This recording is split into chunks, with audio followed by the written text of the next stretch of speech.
Bienvenue à Istanbul, je vais vous faire visiter la ville. Je suis dans le quartier de Sultanahmet, entre la mosquée bleue et Sainte-Sophie. Suivez-moi, nous allons entrer dans la mosquée bleue. Nous voici dans la cour intérieure de la mosquée. J'ai de me couvrir la tête, les épaules et les jambes pour visiter l'intérieur de la mosquée. C'est beau. Je me dirige maintenant vers Sainte-Sophie qui est malheureusement en travaux.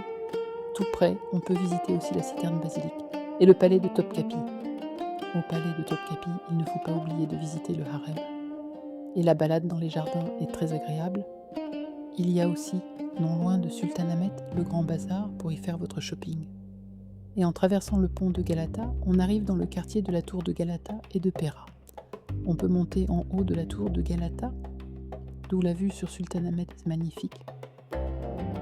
Dans ce quartier, on trouve aussi le célèbre hôtel Pera Palace avec ses hôtes illustres, dont moi. Au Pera Palace, la visite de la chambre d'Atatürk est absolument à faire. Dans le quartier, n'hésitez pas à monter dans le tram historique de l'avenue Istiklal et de visiter le palais de Dolmabahçe. Pour finir ce tour en beauté, n'hésitez pas à faire une croisière sur le Bosphore. C'est très bon marché et ça permet de découvrir Istanbul autrement, notamment le palais de Dolmabahçe vu depuis le Bosphore. Voilà pour cette visite d'Istanbul, j'espère qu'elle vous aura plu.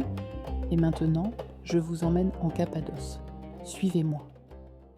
En Cappadoce, j'ai posé mes valises à Uçhisar, qui permet d'accéder directement à la magnifique vallée des Pigeons. Toute la région est magnifique. Ici, je suis sur un point de vue entre Uçhisar et Göreme. Dans toute la région, des paysages magnifiques.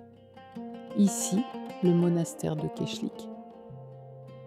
N'hésitez pas à vous enfoncer dans les profondeurs de la ville souterraine de Kaymakli. Ne ratez pas le musée de plein air de Göreme, ni les célèbres cheminées de fées de la vallée des moines. J'espère que vous avez aimé ce petit voyage en Cappadoce et maintenant, suivez-moi pour découvrir la côte méditerranéenne entre Antalya et Bodrum.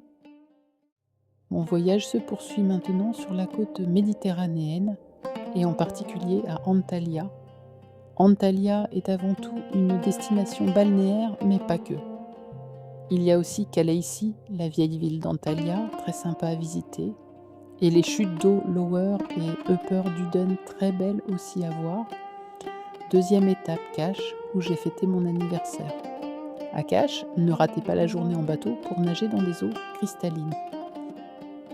Troisième étape sur la Méditerranée, la ville de Kayseri, où j'ai surtout profité de la plage.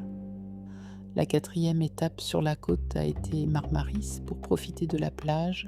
Depuis Marmaris, j'ai pu faire une escapade d'une journée sur l'île grecque de Rhodes.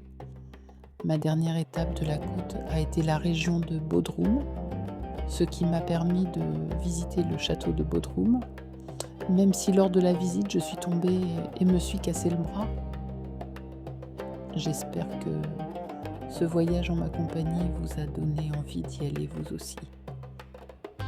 Enfin, à bientôt pour une prochaine aventure.